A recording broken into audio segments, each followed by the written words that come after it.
we divide 769 by 5 in a long division method.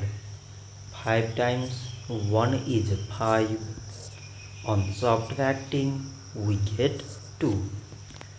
So now we put down this 6 and it is 26.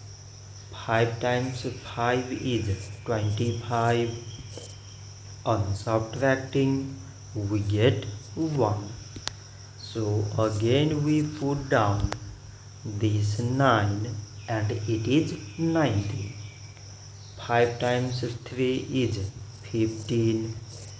On subtracting we get 4. So now we have no any other number to put it down. So we take here decimal so that we put 0. So it is 40 and 5 times 8 is 40. On subtracting we get 0. So 769 divided by 5 is 153.8. So this much for today and thanks for watching.